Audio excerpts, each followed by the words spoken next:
El primero que termine se gana un problema más de tarea.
La de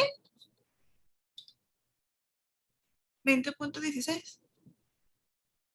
¿Confirmas o preguntas? Pues ahí me dio eso. Ok. Siempre traten de tener confianza en lo que dicen, ¿ok? Si a ustedes les da el resultado es por A. Si se equivocaron, pues se equivocaron, pero siempre den las respuestas contundentes. Porque eso de preguntar de responder con una pregunta, está raro. Antes, inciso de este problema 3, sí, en efecto.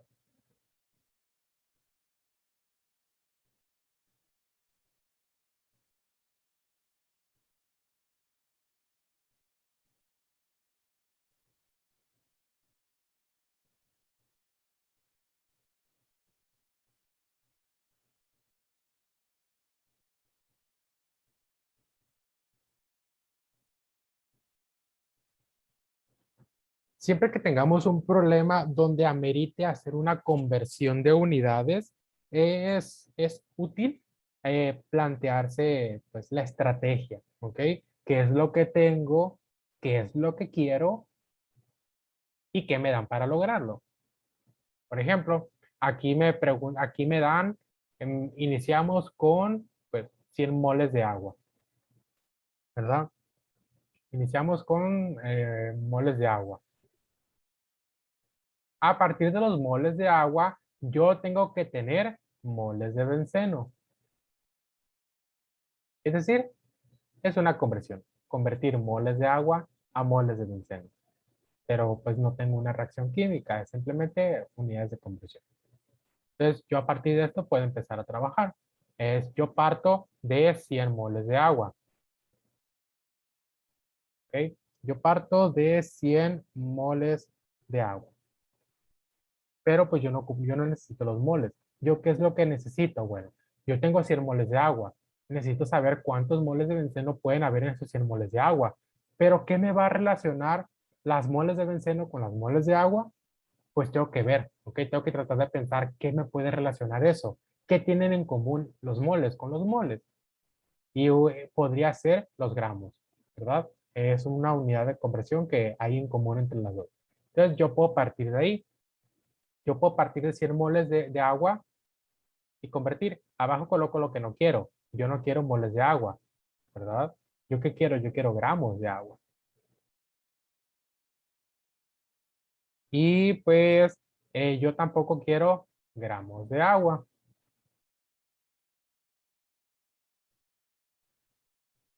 Primero, ¿qué relaciona las moles de agua con los gramos de agua? La masa molar del agua. Nos dice que un mol de agua es igual a 18 gramos. ¿De dónde sale? ¿Cuál es la fórmula molecular del agua? H2O. ¿Cuál es su masa molar? Ah, pues sumamos la masa del oxígeno, la masa atómica del oxígeno y la masa atómica del hidrógeno. Hay dos hidrógenos. Listo. Sería 18. Entonces, ya tenemos ese factor de conversión. El siguiente factor de conversión, pues tenemos gramos de agua abajo porque es lo que yo tengo antes, siempre es lo que quiero eliminar. ¿Y qué es lo que quiero yo? Vamos a ver, me da la densidad, perdón, para trabajar ahí. Ah, pues gramos de agua con kilogramos de agua. ¿Qué relaciona los gramos de agua con los kilogramos de agua? Ah, pues simplemente que un kilogramo de agua tiene 1000 gramos de agua. Luego, pues abajo lo que yo tengo kilogramos de agua. Y arriba, ¿qué otra cosa tengo? Ah, pues yo puedo poner, por ejemplo, si yo tengo aquí kilogramo de agua, unidades, metro cúbico de agua, por ejemplo, ¿verdad? Yo puedo dejar los metros cúbicos aquí. Y tengo ¿qué relaciona los kilogramos con los metros cúbicos? El problema no me dice, si me dice, ¿verdad? La densidad. Me dice que un metro cúbico tiene una masa de 1000 kilogramos. Luego otro factor de conversión, porque yo no tengo todavía lo que necesito. Yo necesito moles de benceno y aquí no hay moles de benceno. Ah, pues lo pongo abajo. Metros cúbicos de agua. ¿Y qué coloco arriba si ya no tengo nada? Ah, pues yo puedo ver metros cúbicos de benceno, ¿verdad? Y ustedes dirán, ah, caray, es así los mariachis, ¿de dónde sacaste ese factor de conversión o por qué? Pues va a ser nuestro caminito para pasar de agua a benceno. Un metro cúbico de agua, ¿a cuánto es igual? Pues también a un metro cúbico de benceno. Al hacer esto, nosotros ya estamos del otro lado. Ya logramos lo que queríamos, que era llegar, convertir de agua a benceno. Ya tenemos benceno. Ahora simple y sencillamente pasamos a moles de benceno. Entonces, abajo colocamos los metros cúbicos de benceno. Y arriba, ¿qué colocamos? Pues podemos colocar los kilogramos de benceno. ¿De dónde sacamos esto? Ya recuerden, los problemas regularmente vienen encadenados. Ya me da la densidad desde el inicio del benceno. Ah, pues esa va a ser. Un metro cúbico de benceno tiene una densidad de 873.81 kilogramos, ¿verdad? Hacemos puntitos suspensivos porque ya se nos acabó el espacio. ¿Qué tenemos? Tenemos kilogramos de benceno. Ah, pues kilogramos de benceno. Pero yo no quiero kilogramos de benceno, yo quiero gramos de benceno.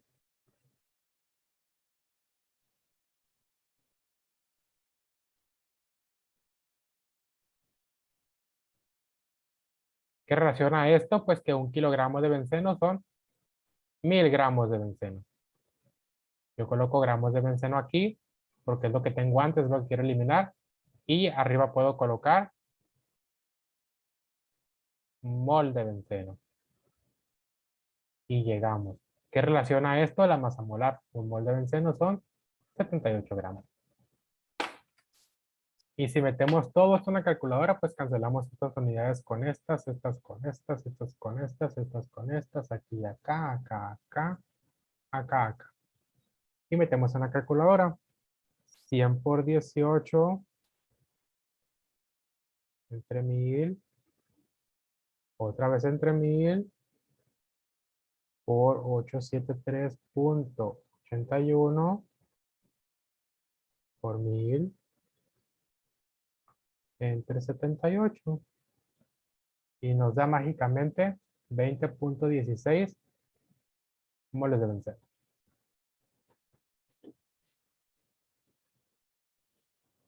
Puede que yo haya hecho este procedimiento demasiado extenso y alguien lo haya hecho más sintetizado. ¿Ok? Eso es válido. Cada quien tiene su manera de hacer las cosas. Yo trato siempre de hacerlo más explícito, lo más largo posible, para que pues, se pueda ver cada uno de los pasos.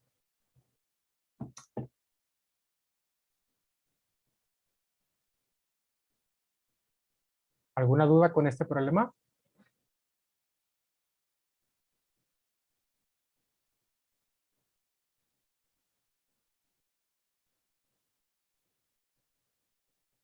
¿No? El silencio otorga. El siguiente dice, la CTE de Avogadro es 6.023 por 10 a la 23. Aquí es, tenemos la palomita de 10 a la 23. Cancelamos. Ok. ¿Cuántos átomos de helio hay en 2 nanogramos de este gas? Y me dice que un nanogramo es igual a 1 por 10 a la menos 9 gramos. Sí saben qué es la constante de Avogadro, ¿verdad? Ya lo vieron con Edo. La constante de Avogadro, pues es un numerito constante, nunca cambia. Lo que nos dice es la cantidad de partículas que hay en un mol de sustancia. ¿Qué tipo de partículas? Las que tú quieras. Por ejemplo, ¿cuántos átomos hay en un mol de carbono? Pues hay 6.023 por 10 a la 23. Algunos lo consideran 6.022 por 10 a la 23. A mí me gusta más así, pero pues aquí lo redondearon. No sé cómo se las sepan ustedes. O por ejemplo, ¿cuántos electrones hay en un mol de electrones? Pues hay 6.023 por 10 a la 23 electrones. ¿Cuántos perros hay en un mol de perros? Pues 6.023 por 10 a la 23 perros. Y así sucesivamente.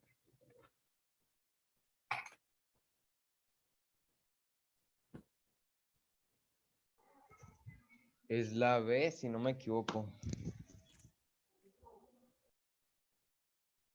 Exacto, no te equivocaste.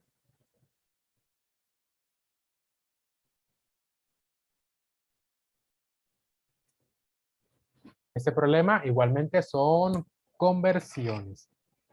¿Ok? Me dice que la constante me da la constante de Avogadro, cuántos átomos de helio hay en nanogramos de este gas.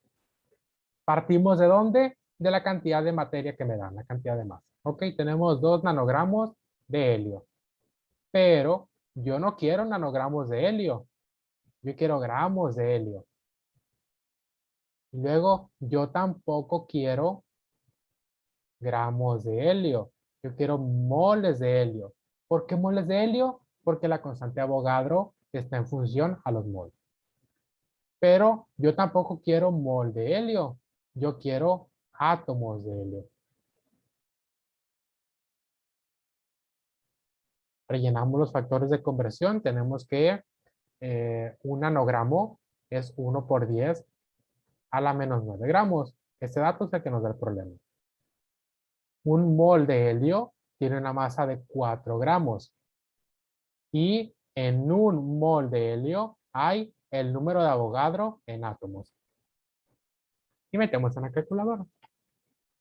2 por 1 por 10 a la menos 9 entre 4 por 6.023 por 10 a la 23. Y nos da 3.0115 por 10 a la 14. ¿Qué cosa? Átomos de helio.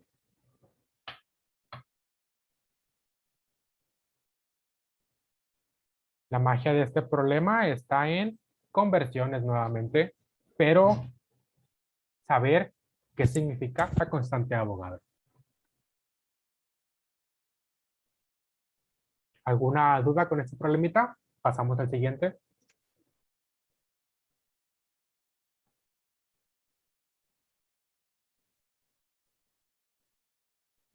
Profe, pero no marquen el exponente en las respuestas. Mande. No marque el exponente.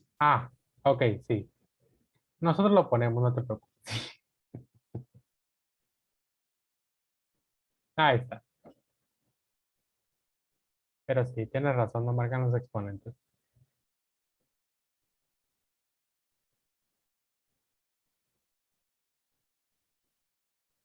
Y eso es extraño.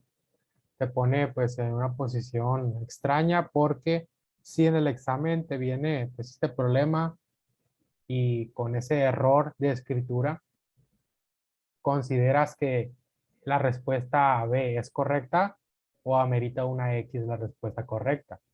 ¿Verdad? Porque nosotros suponemos que en efecto ahí está el exponente, pero ¿y si no? ¿Y si es una pregunta trampa para ver su capacidad de razonamiento? Jamás lo sabremos.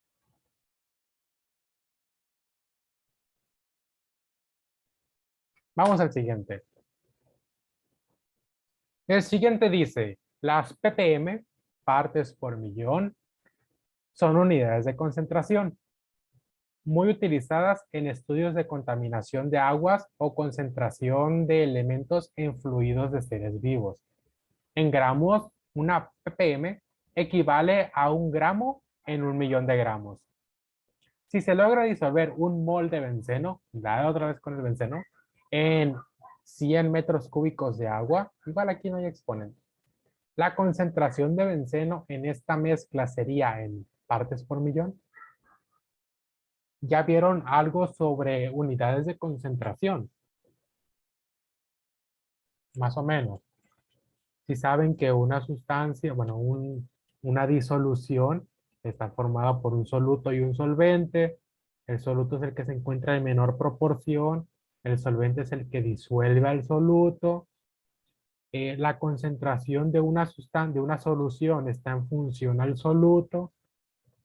Hay distintas maneras de expresar concentración. Molaridad, molalidad, normalidad, partes por millón y los porcentajes. Porcentaje masa-masa, volumen-volumen, masa-volumen. Aquí nos preguntan por partes por millón. Y nos da este dato. Yo siempre he tenido un conflicto con esta cosa.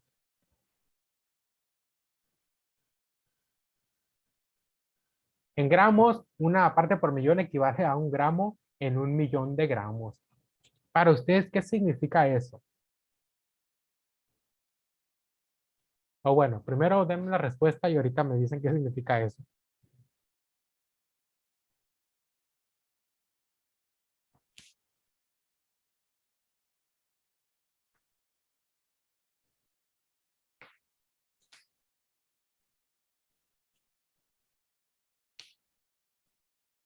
Esos que vayan a estudiar medicina, enfermería y sus derivados, van a manejar partes por millón a más no poder. Va a ser la única unidad de concentración que van a estar manejando. Y los gramos por litro a veces. Así que pues tienen que tenerlo bien reforzadito.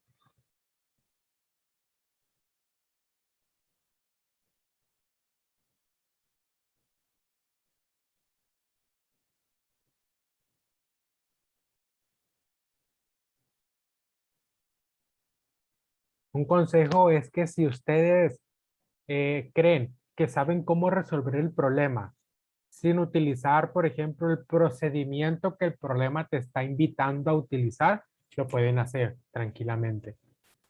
Siempre traten de ver, pues, relacionarlo todo con lo que ya saben y ver si alguna de esas cosas que ya saben les puede servir para atacar un problema.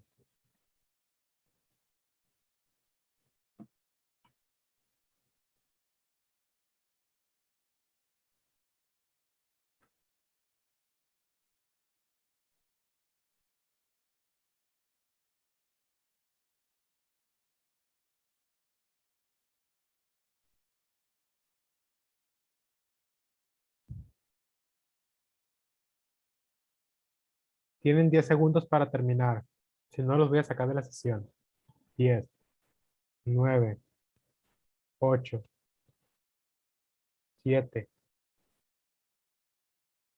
6, 5, 4, 3, 2, 1. ¿Se acabaron?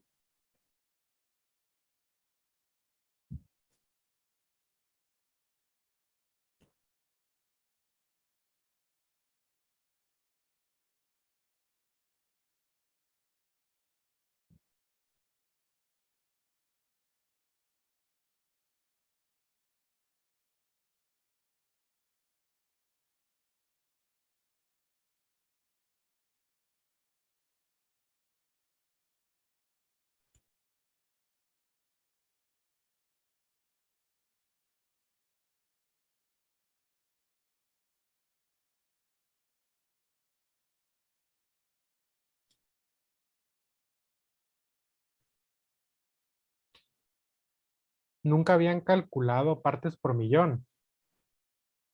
Jamás, jamás, jamás. ¿Habían escuchado hablar de ellas? ¿Y por qué no habían calculado?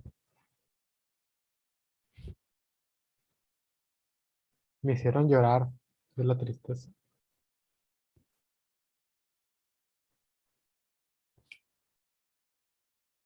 Bueno, ya pasó mucho tiempo. La verdad yo tampoco sé calcular partes por millón, así como nos dice aquí, porque está ese problema, lo que subrayé en rojo. En gramos, una parte por millón equivale a 1 gramo en 1 millón de gramos.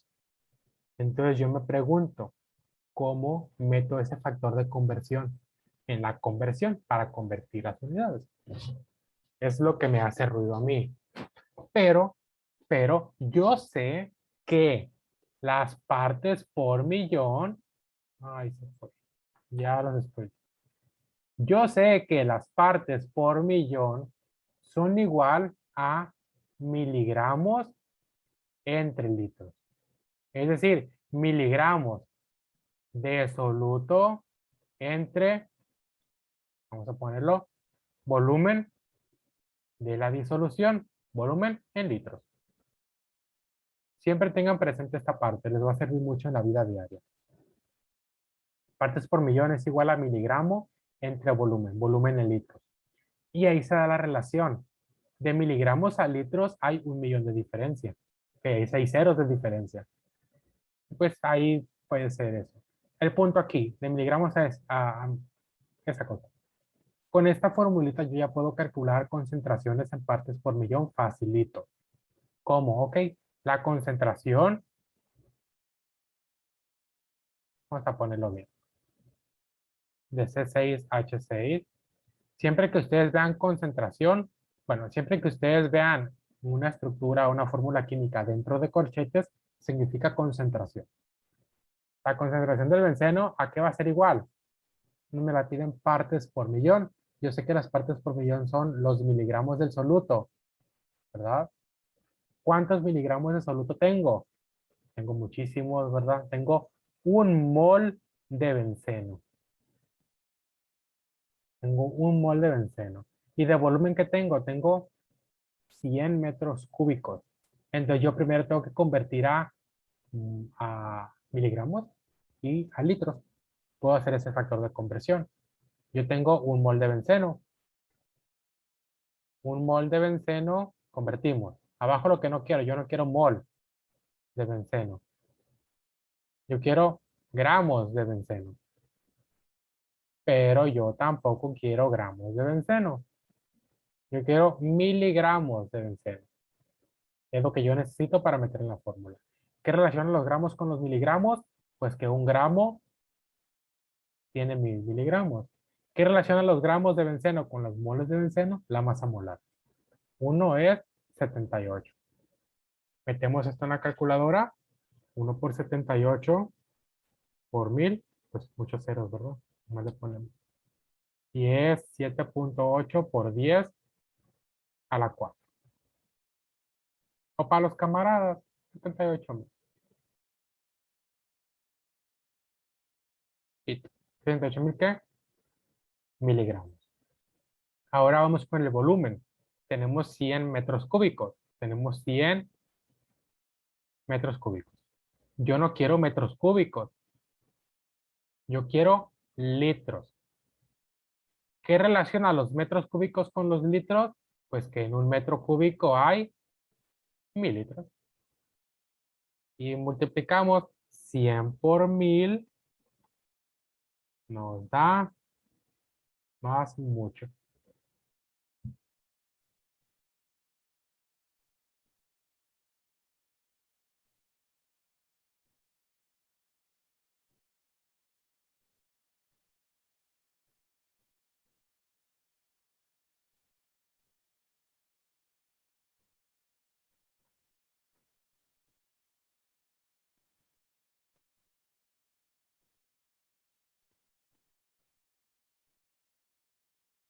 Litros.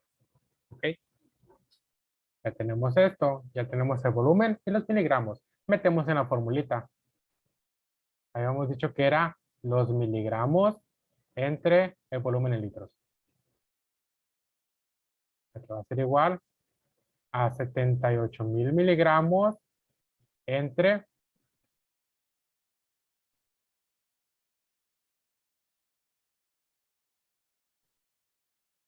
100.000 litros.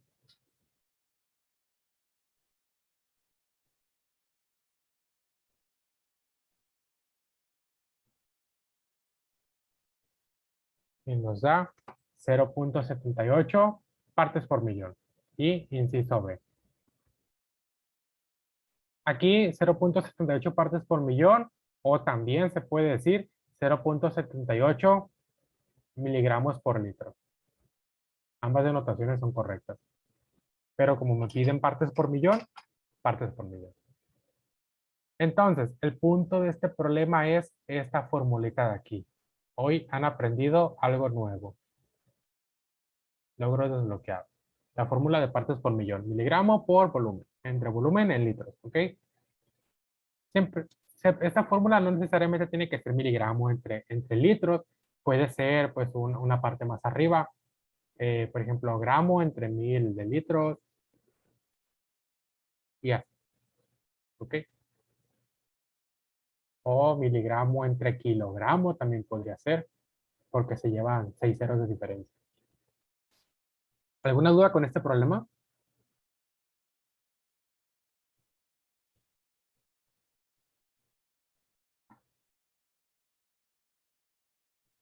Perfecto. Siguiente.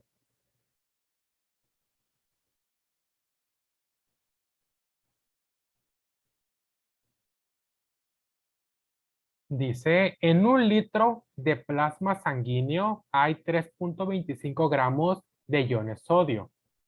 ¿Cuál es la concentración aproximada de iones sodio en partes por millón en el plasma sanguíneo, cuya densidad es prácticamente la misma que la del agua? Nos las da 1 gramo por centímetro cúbico. Básicamente me pregunta cuál es la concentración de sodio en 1 litro de plasma.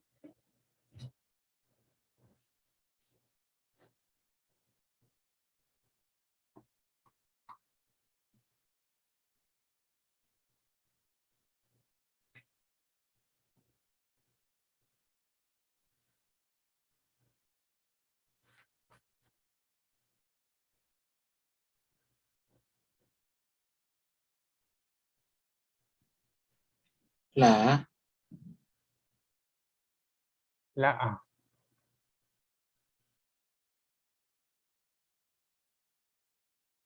Exacto. ¿Cómo lo calculamos? Podemos seguir la misma fórmula. Las partes por millón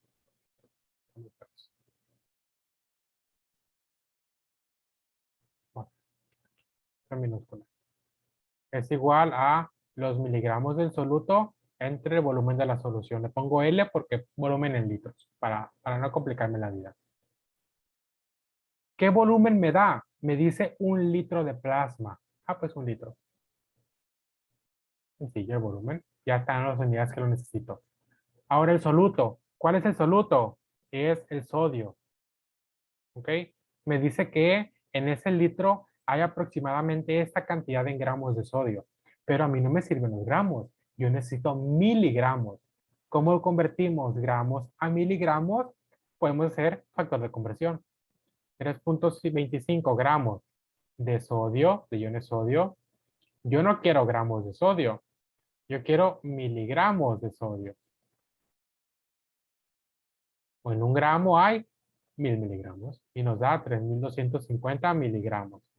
Ponemos 3250 y nos da 3250 ppm, partes por millón. Listo. Esos problemas, como pueden darse cuenta, son de nacional y no son de química. Son conversión de unidades. Siempre tienen que tener presente cómo poder hacer conversiones de unidades.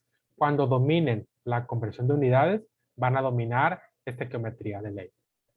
Y ustedes dominando estequiometría, se preocupan por menos temas, porque son muchos. ¿Alguna duda con este problema, con este ejercicio? Hablen ahora o callen para siempre. ¿O que van a elegir los segundos? Porque nadie quiere hablar. Profe, me voy a ocupar, me voy a retirar. Adiós. Adiós. Que la vaya bien, Ego. Gracias. Bueno, vamos con el siguiente. Ay, este sí está difícil. ¿Quién me lo lee? Ya me cansé de leer.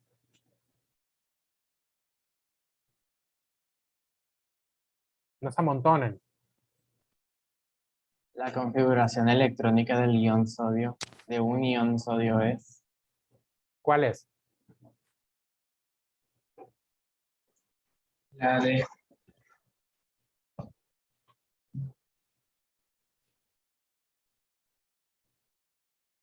¿Por qué? Y la D. ¿Por qué? Es un- Que al ser un ion sodio positivo, se puede decir que perdió un electrón. Ok. Exacto. Primero tenemos que saber el número atómico del sodio para poder saber cuántos electrones tiene para poder hacer su configuración electrónica. Pero hay que tener cuidado que nos dice que es el ion sodio. Quiere decir que como es un cation, ha perdido un electrón. El sodio, número atómico 11, su configuración electrónica en estado basal. Listo, 11. Como tenemos al sodio más, ¿qué pasa cuando se convierten en cationes? Pierden un electrón, perdió este. Inciso B. Este correcto. Este sí es un problema de química alto. Y bueno, a veces es más de física que de química. El siguiente es química. ¿Quién lo lee y quién lo responde? Uno lo lee y otro lo responde. O el que lo lee lo responde. O el que lo responde lo lee. Como guste.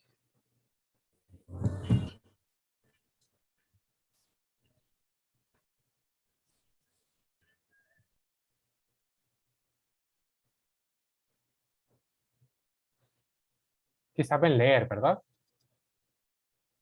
Y no para enseñarles. Para producir ácidos carboxílicos en el laboratorio, en ocasiones se utiliza una disolución acuosa de permanganato de potasio. El estado de oxidación del manganeso en este compuesto es El siguiente programa, la A. ¿Seguro? Sí, Segurísimo. sí, Seguro. muy seguro. Ok. ¿Alguien tiene otra respuesta?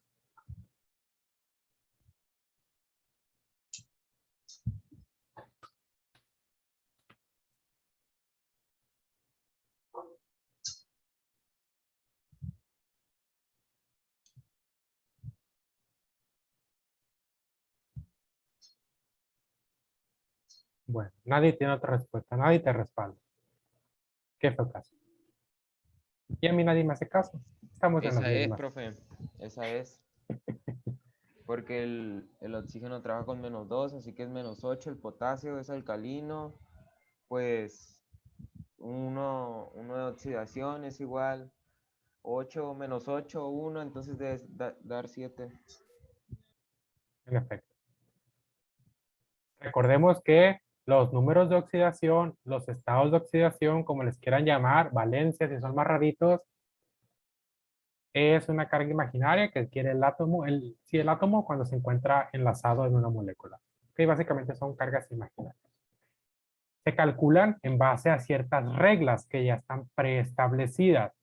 Reglas que nos dicen que, por ejemplo, el hidrógeno siempre, bueno, casi siempre, en la mayoría de los casos, es +1 su estado de oxidación, a excepción de cuando es un hidruro que está unido a, que está enlazado a un metal, ahí su estado de oxidación es -1. El oxígeno siempre es -2, a excepción que se encuentre en el ion peróxido, ahí va a ser -1, pero siempre -2 para fines prácticos y el hidrógeno siempre es 1 para fines prácticos. Metales del grupo 1 es +1, metales del grupo 2 +2, aluminio +3. Y así con otros más, los más importantes. Oxígeno por regla siempre es -2. Potasio por regla siempre es +1. La suma de los estados de oxidación de toda la molécula debe de ser 0 en una molécula neutra. Y debemos de considerar la cantidad de átomos que hay de cada elemento. En este caso hay 4 oxígenos. Multiplicamos 4 por -2 de cada oxígeno. 4 por -2, -8. Potasio, hay uno. Como no hay ningún numerito aquí, suponemos que hay un 1. No se pone porque es muy feo. 1 por 1, 1. Ah, pues más 1. Más 1 menos 8 menos 7. Pero como se trata de una molécula neutra, su estado de oxidación tiene que ser, o sea, su carga neutra tiene que ser 0. ¿Cuánto tiene que ser el manganeso? Más 7. Y ya calculamos el estado de oxidación del manganeso. En efecto, es más 7. ¿Alguna duda? ¿Alguien de aquí no sabe cómo calcular o determinar estados de oxidación? Con confianza díganlo para la próxima poner una presentación de cómo calcular estados de oxidación. Porque ahí Yo, donde lo ven es muy importante. profe. Ah, muy bien, perfecto. Entonces, para la otra que les toque conmigo, vamos a ver cómo calcular estados de oxidación. Son muy importantes porque luego les piden calcular, pues, que los electrones de valencia, cómo se parecen mucho las cuestiones para determinar geometrías de enlace o hibridación. Pero bueno, después lo vemos. La siguiente dice, si se hace reaccionar el permanganato de potasio con ácido sulfúrico concentrado, se obtiene un compuesto que puede explotar al contacto. Y es este de aquí. ¿Alguien sabe cómo se llama? El Mn2O7. El tóxido de dimanganeso. Un clásico. Sí, yo también lo hubiera llamado así. ¿Alguien se sabe el otro nombre? Porque yo no. Si no, lo dejamos como el heptóxido, el heptóxido de dimanganeso.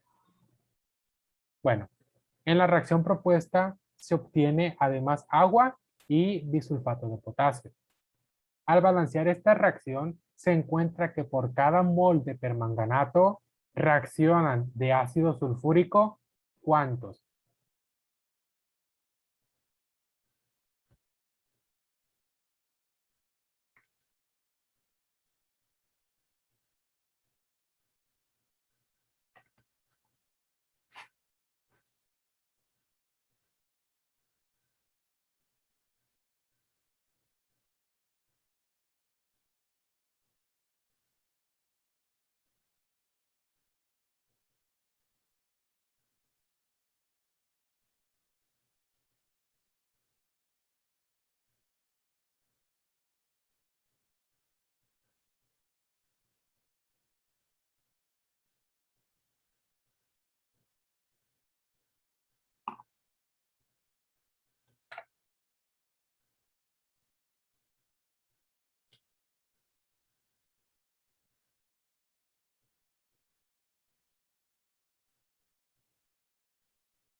Un mol.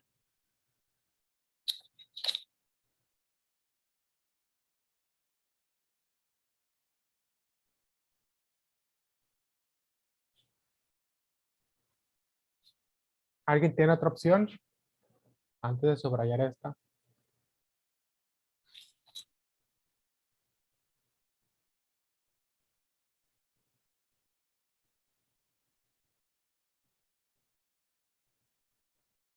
En efecto, un mol.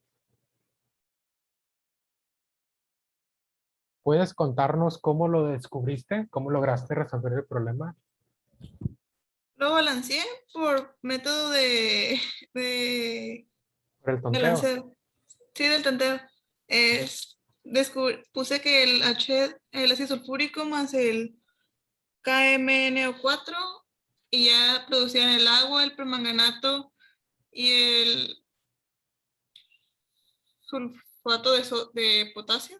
¿Sulfato de potasio es? Bisulfato. Disulfato de potasio. Bisulfato o sulfato ácido. Ok. Y ya pues empecé a contarle y me dio que 2 moles de de ácido sulfúrico más 2 moles de KMnO4 producen permanganato más agua más 2 moles de bisulfato de potasio. Perfecto.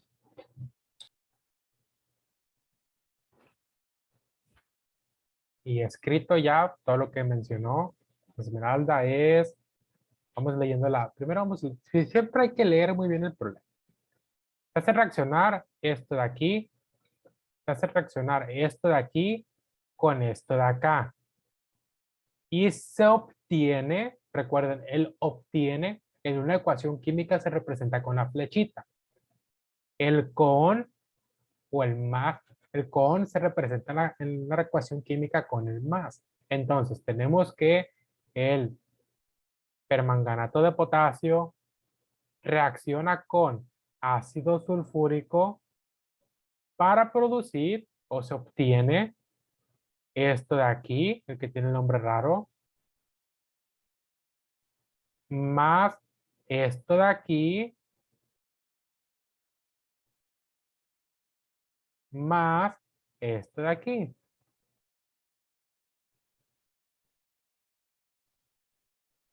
Listo. El primer paso del problema ya está hecho. Ya rescatamos del texto toda la información relevante y la convertimos en una ecuación química. Ojo aquí, siempre que ustedes estén frente a una ecuación química, tienen que balancearla. Siempre tienen que balancearla. ¿Qué es balancear? Pues ya lo vieron más o menos con Edo. Balancear una ecuación química, balancear una reacción química es lograr que cumple el principio de conservación de la materia. Que cantadito dice, la materia no se crea ni se destruye, solo se transforma. Entonces lo que nosotros queremos es que siempre la misma cantidad de átomos que hay en la zona de los reactivos esté presente en la zona de los productos. Es lo que buscamos con el balanceo. Recordemos que todo lo que está antes de la flecha son los reactivos y todo lo que está después de la flecha son los productos. Los reactivos reaccionan para producir productos. Entonces, ¿cómo balancear una ecuación química? Porque aquí lo que me está preguntando, aquí literal me lo dice, al balancear. Y como no me da los coeficientes, yo tengo que balancearla por mi cuenta. Hay diferentes métodos o procedimientos para balancear una ecuación química o una reacción. Está el método algebraico, está redox, está ion-electrón y está el tonteo. ¿Ok? Son los que me acuerdo, no sé si hay alguno más, pero bueno, son los principales. Algebraico regularmente siempre te va a dar un resultado, pero en ocasiones te va a consumir demasiado tiempo. Porque como su nombre lo dice, es hacer uso del álgebra para poder balancear la ecuación. Porque sí, se puede utilizar matemáticas para balancear una ecuación química. Método redox. El método redox de balanceo solamente puede ser utilizado en ecuaciones químicas o en reacciones de tipo redox. Una reacción de tipo redox es una reacción, se llaman reacciones óxido-reducción, reacciones de óxido-reducción, reacciones óxido-reductivas, donde hay una transferencia de electrones entre los átomos que conforman la reacción. Básicamente, algunos átomos ganan electrones, otros átomos pierden electrones. ¿Y cómo podemos observar ese cambio en electrones? Pues con lo que vimos en el problema 8, con el estado de oxidación. Si el estado de oxidación cambió de los productos a los reactivos, o viceversa, es porque es una reacción redox. El método ion-electrón es el más complicado, es el más complejo. Este método se utiliza para cuando tenemos reacciones incompletas, principalmente, que se llevan a cabo en medio ácido o en medio básico, entre, más bien para tipo reacciones electroquímicas, más que nada, ¿ok? Para reacciones electroquímicas donde hay voltaje. Y mi favorito, el método del tonteo, ¿ok? hacer uso de, pues, le pongo aquí, le quito acá, cuento, para ver si ya la balanceé casualmente. Para balancear una ecuación tenemos que seguir una serie de pasos, una pequeña serie de pasos.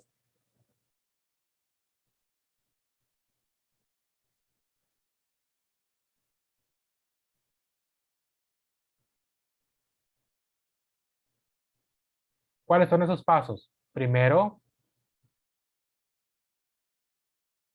balancear metales. Después, balancear no metales. Después, balancear hidrógeno. Y por último,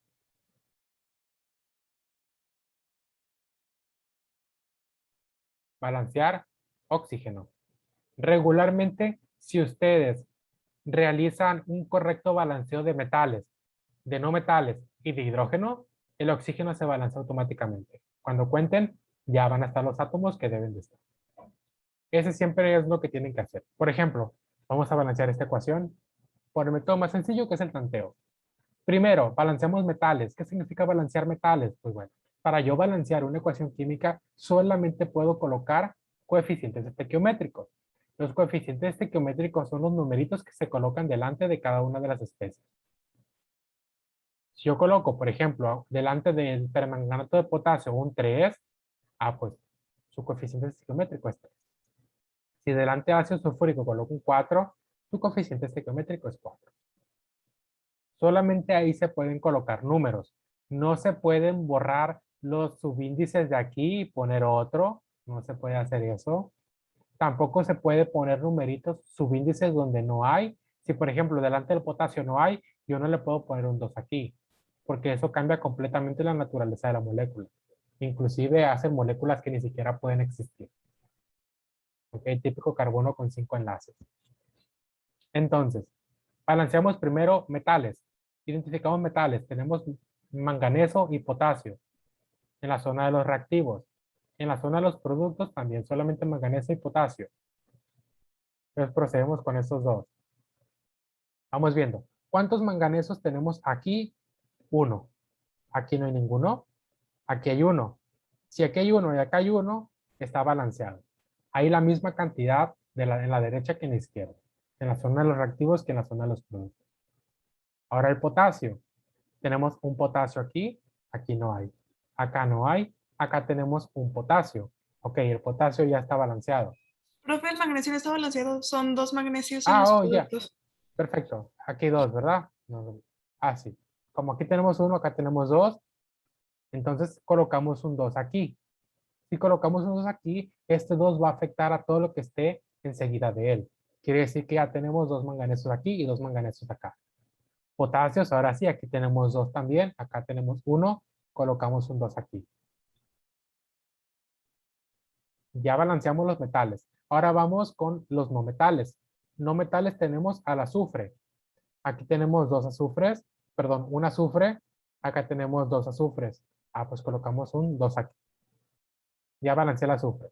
Hidrógenos, 2 por 2, porque hay un 2 chiquito. Este 2 afecta a este 2, 2 por 2, 4. Y nada más. Del otro lado tenemos 2 y 2, 4. Oxígenos, tenemos 8. 4 por 2, 8. 4 por 2, 16. Acá tenemos 7. 7 aquí. 4 por 2, 8 acá. Y 1, 9. 9 y 7, 16. Si se dan cuenta, la ecuación ya está balanceada. Entonces ya tenemos la ecuación balanceada. ¿Cómo se lee? 2 moles de permanganato de potasio reaccionan con 2 moles de ácido sulfúrico para producir 1 mol de esta cosa, más 2 moles de bisulfato de bisulfato de potasio, más 1 mol de agua. Listo. Ya está balanceada la ecuación. Ahora regresemos al problema. ¿Qué me pregunta? Me pregunta cuánto permanganato se necesita para que reaccione con... Al balancear esta reacción se encuentra que por cada mol de permanganato reaccionan de ácido sulfúrico, ¿cuántos? Ok, Yo tengo un mol de permanganato. ¿Cuántos necesito de ácido sulfúrico para que reaccionen? Si la reacción dice que 2 necesita 2, 1, ¿cuántos va a necesitar? 1. Y era correcto lo que decía la compañera. Entonces, balancear por el método del tanteo es ir poniendo numeritos. En ocasiones se vuelve un poco complicado porque empiezan a colocar números y números y números y pues no logran balancear la ecuación. Cuando sienten que ya están perdiendo mucho tiempo, necesitan brincarse a otro método porque perder tiempo en el examen es muy valioso, ¿ok? Los puede meter en el hoyo bien feo.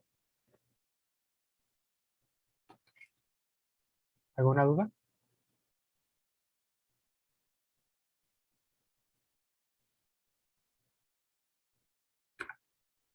Siguiente.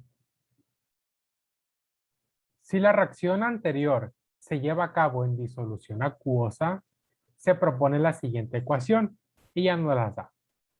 Nos da permanganato de potasio, reacciona con ácido sulfúrico, ahora en disolución acuosa.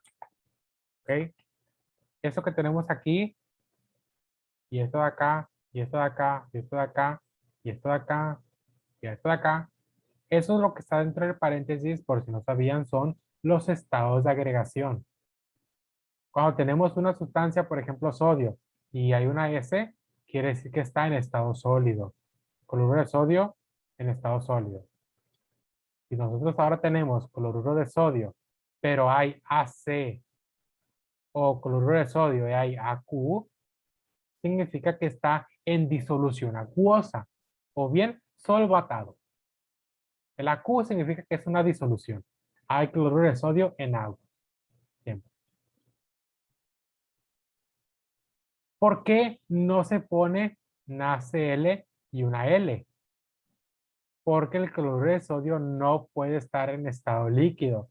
Y ustedes dirán, pero si yo mezclo sal en agua, está en estado líquido. Yo creo que está líquida. Sí, está líquido lo que estás viendo, pero es una mezcla, es una disolución de agua y sal. Realmente la sal está solvatada, es decir, disuelta en el agua, mezclada entre las moléculas del agua. Por eso no podemos decir que está en estado líquido. A diferencia del agua, el agua nunca va a estar así, nunca la van a encontrar como AC ni como AQ. ¿Por qué? Porque el agua es el disolvente universal, siempre está en estado líquido. También, por ejemplo, el mercurio. El mercurio lo pueden encontrar como S en muy raras ocasiones, casi siempre lo van a encontrar como líquido. El bromo también lo pueden encontrar regularmente como gas, pero en ocasiones lo pueden encontrar como líquido. Son los únicos excepciones, todo lo demás es AC, solvatado. Eso significa que estén disolución acuosa. Por cada mol de permanganato que reacciona se obtiene de ozono. Aquí ahora, además de lo anterior, se está produciendo ozono. Y me pregunta, por cada permanganato, ¿cuánto ozono se produce? Es lo mismo de hace rato, del problema anterior. Al final de cuentas, es un problema de estequiometría. Balancear la ecuación, hacer la conversión.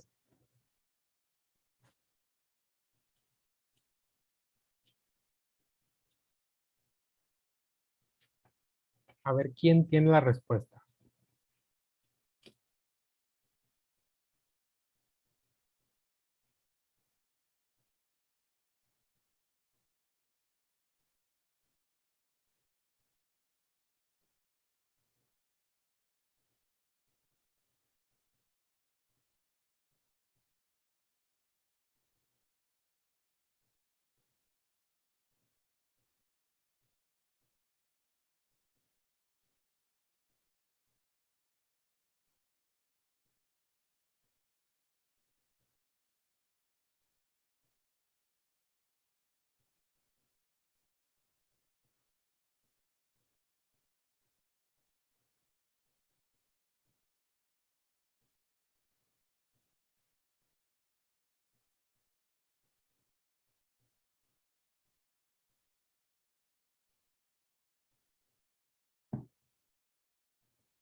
1,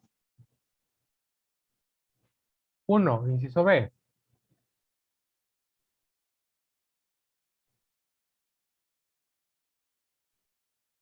Vamos a esperar a alguien más que tenga, que confirme. no, no es 1. Por cada permanganato de potasio se obtiene menos de 1. Menos de 1, inciso A. Ok. Vamos a esperar a alguien que confirme.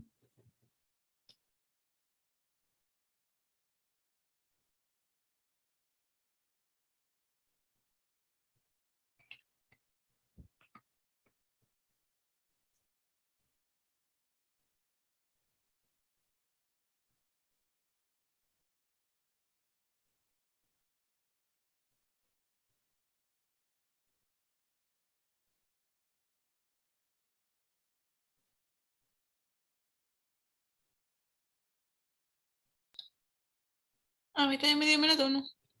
Menos de 1.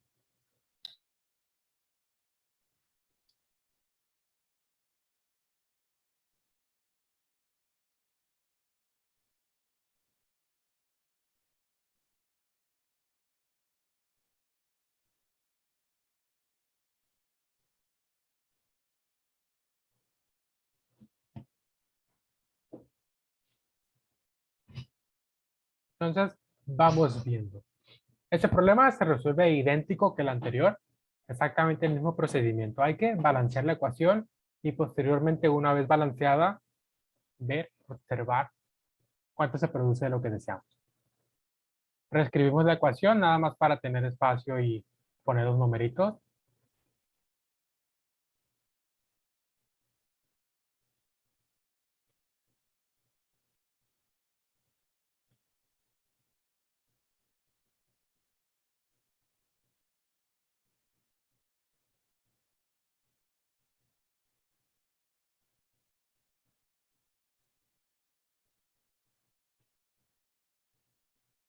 Ok.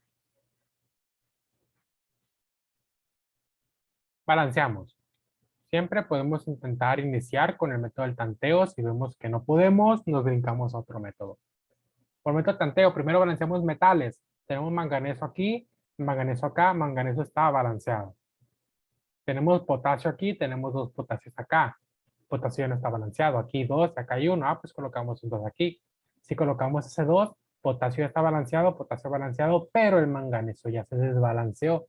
Aquí tengo 2, aquí 1. Pues aquí coloco otro 2. Listo, manganeso balanceado, potasio también. Metales, listo, vamos con los no metales. Tenemos aquí, a ver, al azufre. Tenemos un azufre aquí. Y acá tenemos 2 y 1, 3. En total, en la zona de los productos tenemos 3 azufres. 1 aquí y 2 aquí. Solo hay 1, pero este 2, recuerden, afecta a todo lo que está del otro lado. Entonces 2 por 1, 2, más 1, 3. Pues colocamos un 3 aquí. Listo, 3 azufres aquí. 2 y 1, 3 azufres acá.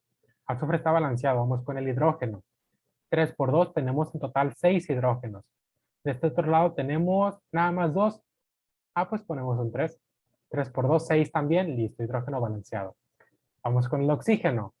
Oxígeno, 4 por 2, 8. 3 por 4, 12. En total tenemos 20 oxígenos en la zona de los reactivos. Vamos a ver los productos. 4 por 2, 8. 4, 3. 8, 9, 10, 11, 12, 13, 14, 15 oxígenos nada más. Y aquí 3, 15, 16, 17, 18 en total. Pero debo de tener 20 y nomás tengo 18. Aquí hay 2 caminos. Intento con otros coeficientes a ver si encuentro los indicados para que se logre balancear la ecuación, o me paso a otro método de balanceo, por ejemplo el algebraico, y ahí me va el resultado. O me saco unas de la manga. Ok, una mañosada. Aquí en total, en la zona de los reactivos, tenemos 20, ¿verdad? Y aquí tenemos 15. Hasta aquí tenemos 15 en total. Desde acá hasta acá. Y 3 aquí, 18. Tengo 15. De los 15, ¿cuántos me faltan para los 20? 5. Pues aquí le pongo 5. Pero si le pongo 5, 5 por 3 voy a tener 15 y en total 30. y me voy a pasar. Ah, pues le pongo 5 tercios. Como el ozono tiene un 3 aquí, 5 tercios por 3 me da 5. 5 y 15 son 20 y el oxígeno ya está balanceado. Y la ecuación está completamente balanceada. ¿Verdad? ¿Cómo se lee? 2 moles, 2 mol, como quieran decirle, de permanganato de potasio reaccionan con 3 de ácido sulfúrico para producir 2 de sulfato de manganeso más 1 de sulfato de potasio más 3 de agua y 5 tercios de ozono. Ya está balanceada la ecuación. Ahora, ¿qué me pregunta el problema? Me dice, por cada mol de permanganato, ¿cuánto de ozono se obtiene? Es decir, si yo tengo un mol de aquí, ¿cuánto de esto voy a obtener? ¿Verdad? Si 2 producen 5 tercios, 1, ¿cuánto va a producir? Hacemos regla de 3. Si se dan cuenta, 2, 5 tercios, x1. 1 por 5 tercios entre 2 me da 5 sextos, ¿verdad?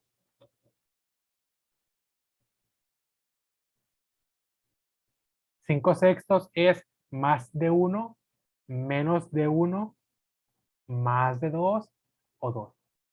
5 sextos es menos de 1, ¿verdad? Así que los compañeros tenían razón y es inciso A, menos de 1 mol. Profe, entonces los coeficientes estequiométricos pueden ser fraccionarios. Depende a quién le digas. Porque muchos maestros dicen, ¿cómo va a haber 5 tercios moléculas de ozono? Porque estas reacciones también se pueden leer como 2 moléculas de permanganato reaccionan con 3 moléculas de ácido sulfúrico y producen tantas moléculas, ¿verdad? Entonces te pueden cuestionar y decir, pero ¿por qué se está produciendo media molécula? 5 tercios de molécula. Y tú pues no vas a saber qué responder. Pero si tú le dices, no, yo mi ecuación la estoy basando en moles, no en moléculas. Sí puede haber moles fraccionarios, sí puede haber medio mol, 5 tercios de mol, ¿verdad? Porque al final de cuentas mol es una unidad de masa, es una unidad de medida. Así que sí, los coeficientes pueden ser fraccionarios sin problema alguno. Decimales no, porque van a batallar. ¿Ok? Si ustedes le quieren poner aquí el decimal de 5 sextos, que es 0.8333333, ahí sí se mira muy descarado, ¿verdad? Muy feo. Mejor, si van a utilizar fracciones, que sean fracciones y no decimales. ¿Ok? Es más fácil y también más fácil para manipularlas. Ok. Pero sí, sí puede ser.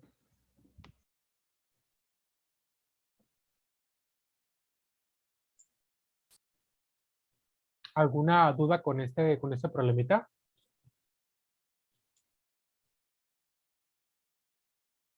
La magia de él, la gracia de este problema es que en ocasiones no necesitamos pues pasarnos a otros métodos de balanceo cuando podemos hacer uso de fracciones como coeficientes estequiométricos. Aclarando, claro, que se está hablando de la reacción en función de moles y no de moléculas, porque no puede haber moléculas mochas. No hay duda, el siguiente.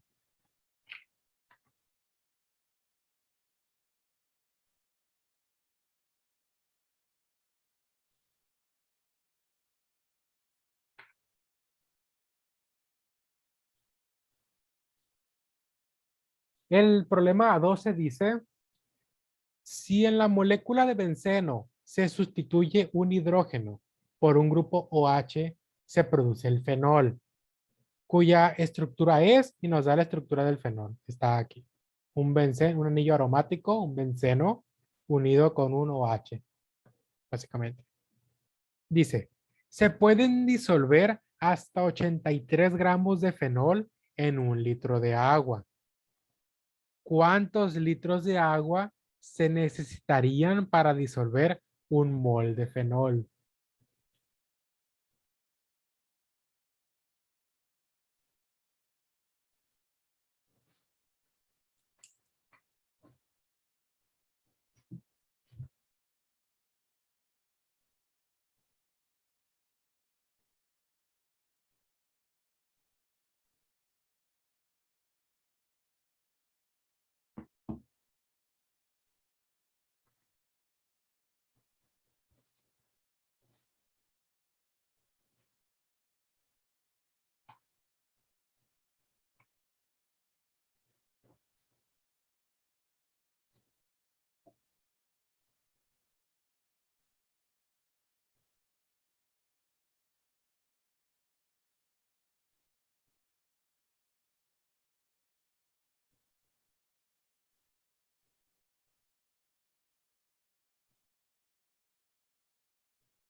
No es ninguna.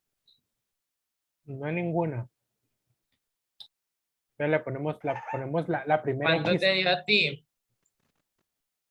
1.15. A mí me dio algo muy parecido, 1.3. A mí también me dio 1.1325. 1.13 también. Perfecto. 1.13 también. La primera X del día. Y sí, en efecto, no. Ninguna de las opciones es la correcta. ¿Cómo se resuelve este problema? Pues bueno. Dice, se puede disolver hasta 83 gramos de fenol en un litro de agua. 83 gramos, 83 gramos de fenol se pueden disolver en un litro de agua, ¿verdad? ¿Cuántos litros de agua se necesitan para disolver un mol de fenol? ¿Verdad? ¿Qué tenemos que hacer? Básicamente calcular la masa molar para saber cuántos gramos son un mol de fenol. ¿Cómo lo hacemos? Vemos la estructura. Hay que ver.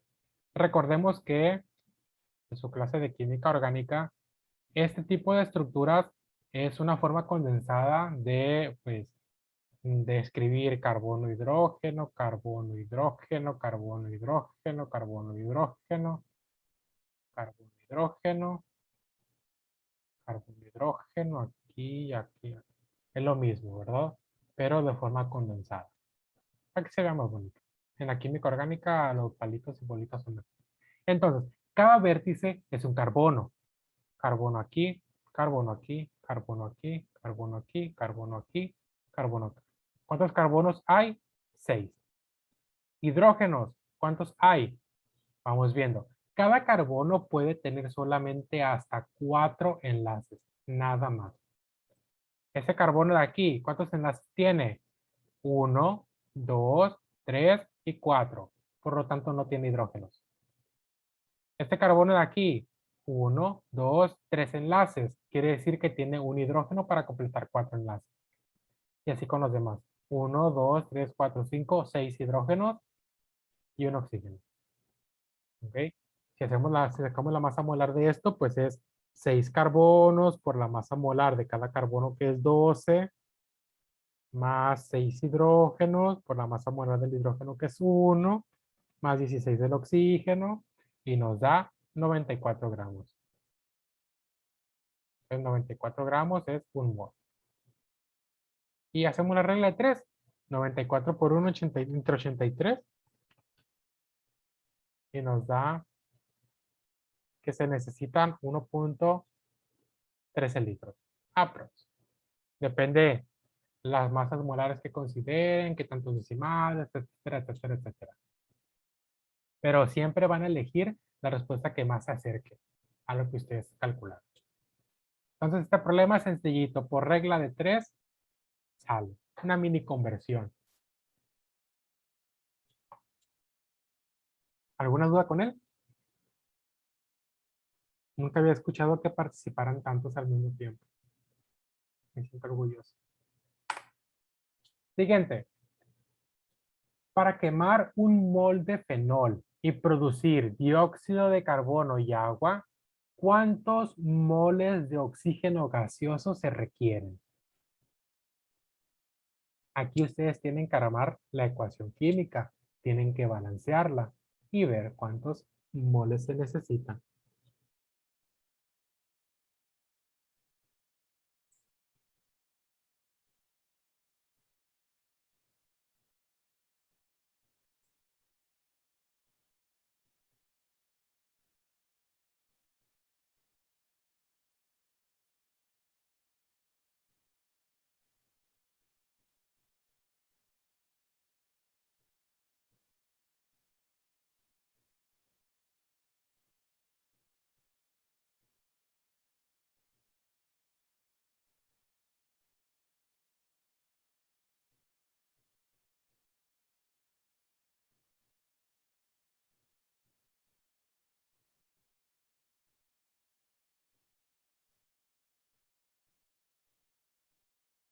Siete.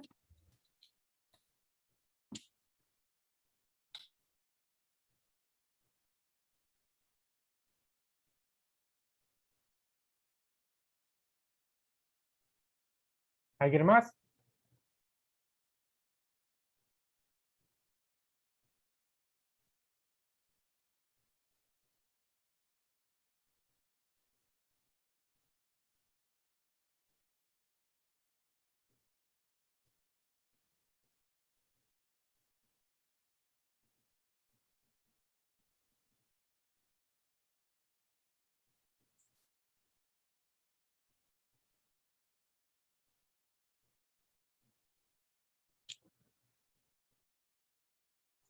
Siete.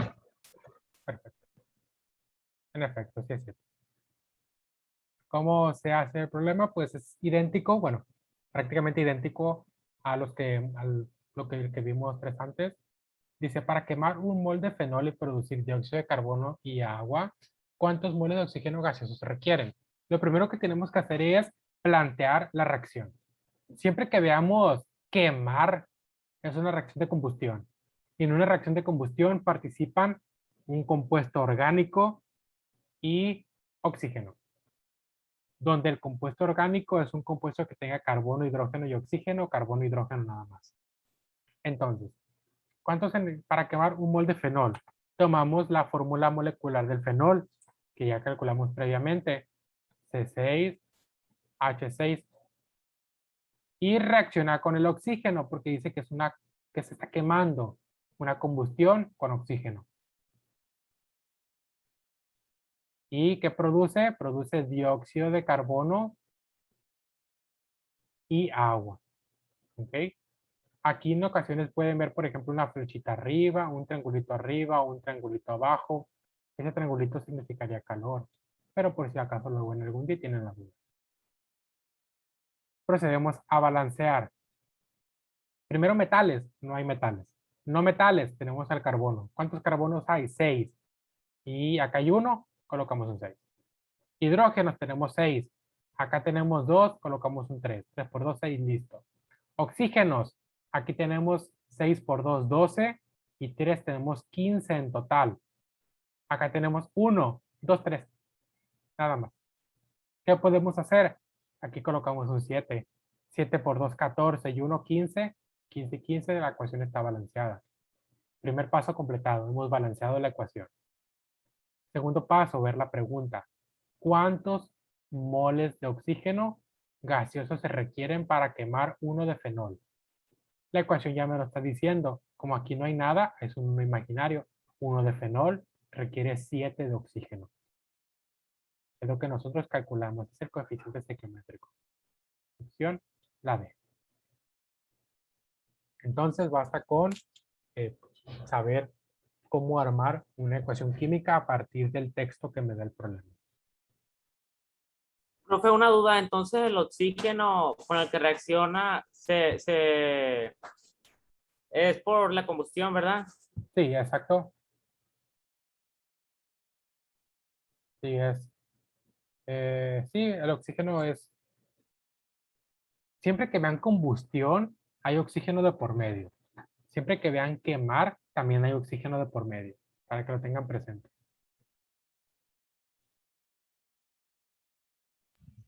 Profe, y en la combustión siempre va a producir agua, ¿verdad? Sí, dióxido de carbono, siempre que un compuesto orgánico haga combustión, un compuesto orgánico tiene carbono y oxígeno nada más. O perdón, carbono e hidrógeno nada más. Siempre que haya combustión de un compuesto orgánico, siempre va a haber dióxido de carbono y vapor de agua. O agua. Siempre. Siempre. Pero en ocasiones puede haber algo más. Y ese algo más se llama monóxido de carbono. Y el monóxido de carbono se da cuando se dice que durante una combustión incompleta. Es decir, que no hay el oxígeno suficiente para llevar a cabo la reacción. Por ejemplo, en un lugar cerrado. ¿Okay? En un cuarto cerrado, si ustedes hacen la combustión de algún compuesto, se va a producir monóxido de carbono. El monóxido de carbono es muy peligroso para los humanos porque tiene una gran afinidad para unirse con la hemoglobina. ¿Ok? Si se une con la hemoglobina, entonces el oxígeno ya no se va a unir. Y si el oxígeno ya no se une, la hemoglobina no cumple su función principal, que es el transporte de oxígeno por el cuerpo a través del torrente sanguíneo. Es por eso que nos ahogamos y nos morimos. El problema con el monóxido de carbono, a diferencia del dióxido, es que el monóxido es inoloro e incoloro. No lo vas a ver, no lo vas a saborear, no lo vas a oler, no lo vas a sentir, te lo vas a tragar y te vas a morir. Así que hay que tener cuidado con eso. Sobre todo cuando, por ejemplo, tienen encendido un carro en un lugar cerrado. Los automóviles, los motores de automóviles liberan cantidades ridículas de monóxido de carbono. Y más si no tienen los catalizadores mentados. Así que cuidado con eso, nunca los ven. Ok. Y en el otro problema, en el siguiente, ahí viene una combustión incompleta. Dice, la combustión de compuestos aromáticos suele ser incompleta y se produce también monóxido de carbono, además del dióxido y el agua. Si al quemarse un mol de fenol se producen el mismo número de moles de dióxido y monóxido, ¿cuántos moles de oxígeno se consumen?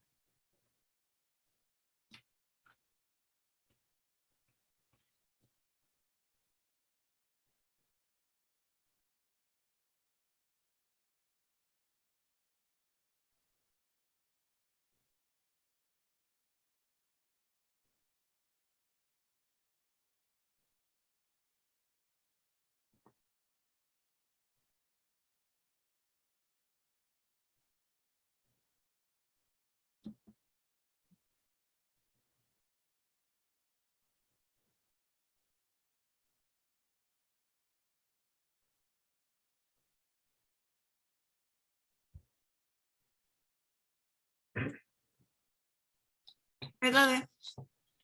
Es la D. En efecto, es la D.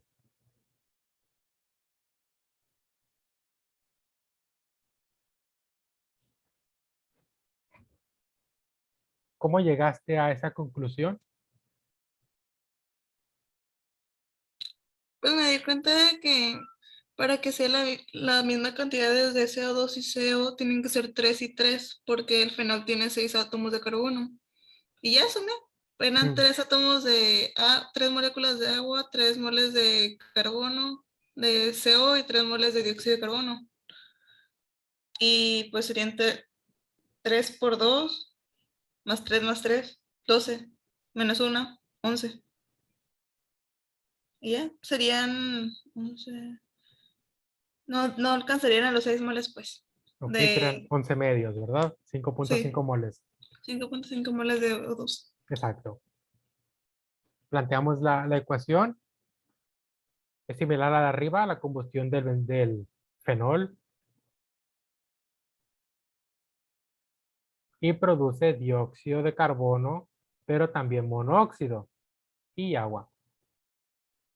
Aquí hay un dato el que nos hace más ruido, es si al quemarse un mol de fenol se producen el mismo número de moles de CO y CO2.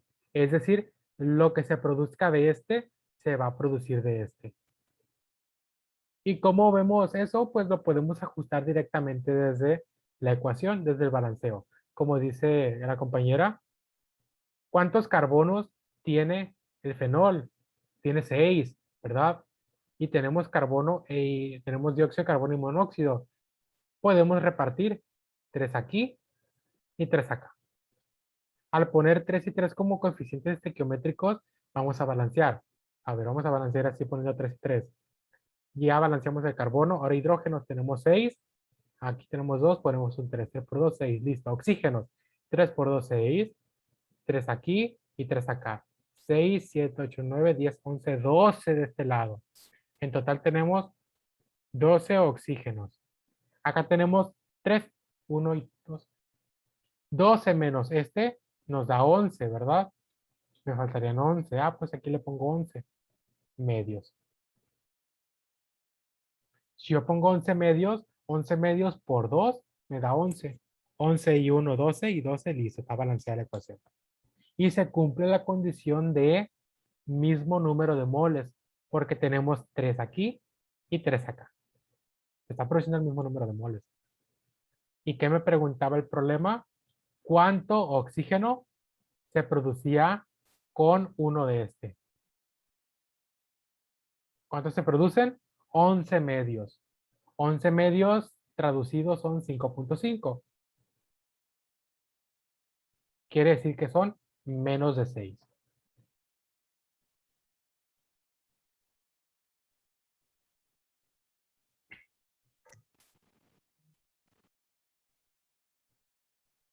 Sencillito, ¿verdad? Es nada más. Ajá, mande. Puedo pasar a retirarme porque no he comido y ya tengo hambre. Puedo ver la grabación. De hecho, ya se acabó la comida. Ah, No, ya pasa. Es que Levi nos dijo que de preferencia nada más 2 horas diarias para no saturarlos, porque más de 2, de hecho, más de 1 hora ya aburre. Y 2 horas, pues con justa razón. Entonces, ya, de hecho, ya este era el último problema. Ya nosotros se los voy a dejar de tarea.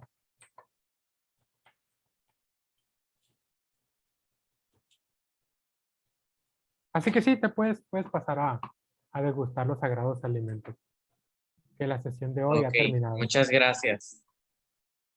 Que le vaya bien, oiga.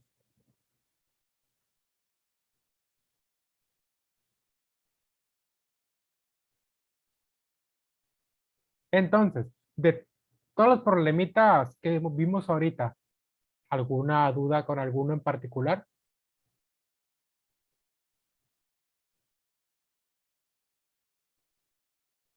Las personas que han estado en completo silencio me dan miedo. ¿Sí estarán ahí? ¿Son espíritus? Sí, profe. Ah, mira, Profe, sí he respondido. Sí. bueno, entonces, si les da vergüenza preguntar, no se quede con la duda, porque una duda se va haciendo más grande cada vez. Yo también entiendo que a mí me pasa así. A mí si me dan una clase, yo no voy a preguntar nada porque ni siquiera pongo atención. Yo voy a estudiar por mi cuenta y ya me van a salir dudas y ya pregunto. Al momento, ahorita apuesto que ahorita no van a aprender nada. Hasta que empiecen a estudiar ustedes van a decir, ah, como que me acuerdo que dijo esto. Y así funciona todo, pues. Pero son requisitos. Entonces, si van teniendo dudas, cuando vayan estudiando, de lo que sea, a excepción de química orgánica, me pueden preguntar con confianza. ¿Ok? Sin miedo. Entonces, pues sería todo. Los problemas se los mando por el grupo o les toman captura de pantalla. ¿Cuántos serían, profe? Deja ver. Serían 1, 2, 3, 4, 5, 6, 7, 8, 9, 10. Ah, no, 10, 9, 8. Serían 8 nada más. Por el grupo. Serían 8 Y nada si, más. Mande. y si los respondemos, ¿los platicaríamos la próxima clase o se los mandaríamos respondidos o cómo? Como gusten. Si quieren que los veamos la próxima clase, los vemos la próxima sesión conmigo. Si quieren mandármelos y preguntarme alguna duda en particular, pueden hacerlo. Si tienen alguna duda cuando los vayan resolviendo y quieren que se las resuelva, y quieren que nos conectemos en videollamada, lo podemos hacer. No tengo ningún inconveniente yo. No hago nada de todas maneras. ¿Ok? Profe, los problemas que nos va a dejar se tratan de conversión algunos. Hay de todo. Hay una... Mira, por ejemplo, el 29 es una conversión. El 17 también. El otro 29, el 29 de arriba, es un problema de matemáticas nada más. Si dan cuenta, son áreas y volúmenes. La única parte de química de este problema es que menciona oro y plomo. De ahí en fuera son. De hecho, este tipo de problemitas es el que les va a enseñar el maestro de mañana, supongo. Hay problemitas donde son así, pues raros. Sí, es que no había practicado mucho los problemas de conversión Ah, perfecto. y creo que me hace falta más, Ah, foguearme más ahí. ajá. Lo que puedo hacer es buscar más problemitas de conversiones y dárselos para que los vayan practicando y ya los vamos viendo si gustan pues personalmente, si van teniendo alguna duda al momento que vayan avanzando. Yo no tengo inconveniente. Ok, gracias. Por ejemplo, aquí tenemos pues estos. Estos, el 22, si se dan cuenta, es un problema tipo de reacciones redox. Este no, pues no hemos visto nada de redox, hasta después lo van a ver. Este, el 23 está fácil, es nada más, les dan, es como un acertijo, donde ustedes tienen que determinar cuál de los 4 elementos, pues, qué es cada sustancia con esas letras. Más bien un acertijo. Este sí es un problema de disoluciones. Pues este es de cultura general. El ácido benzoico y sus sales se utilizan como conservadores en alimentos, pero su eficacia depende del pH de los alimentos. El pH del jugo gástrico es menor a 3, entre 5 y 6, cercano a 7 o mucho mayor a 7. ¿Alguien sabe? Menor a 3. Exacto, menor a 3. ¿Por qué? ¿Qué es para que sea menor a 3? Ya sí. Pues cualquier pH menor a 7 va a ser un ácido. Ok, bueno, sí. Eso sí. Pero a lo que me refiero es que qué tipo de ácido en su mayoría es el que compone el jugo gástrico. Clorhídrico. Exacto, es clorhídrico, ¿verdad? El ácido clorhídrico en su mayoría. Y pues así. A ver, voy a apuntar esto aquí, está aquí, está aquí.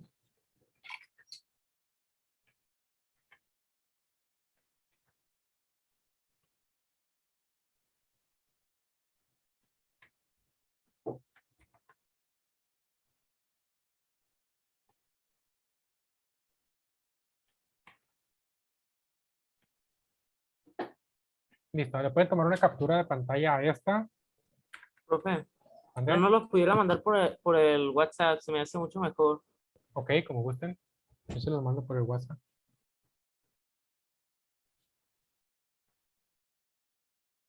Entonces, pues sería todo por ahorita.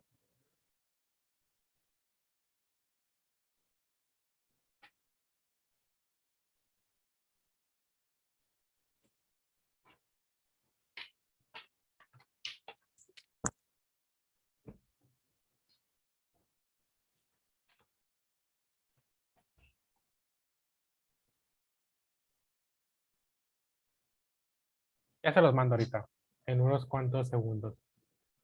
Minutos mejor. ¿Dudas? No, ninguna. Pues si gustan, ya se pueden ir a dormir un rato. Ok, bye, profe, muchas gracias. Que les vaya bonito. Gracias, profe. Profe, cuídense. Gracias, profe. Adiós.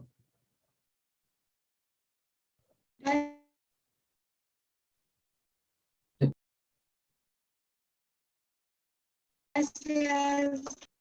Adiós. Gracias, profe. Gracias, profe. Estuvo padre su clase. Ay, gracias, muy amable de tu parte. No me Profe, gusta. una cosa más antes de salir. ¿Sí?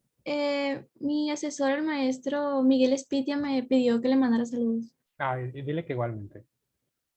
Ok, profe, gracias por la clase. Adiós. Bonito día. Igualmente.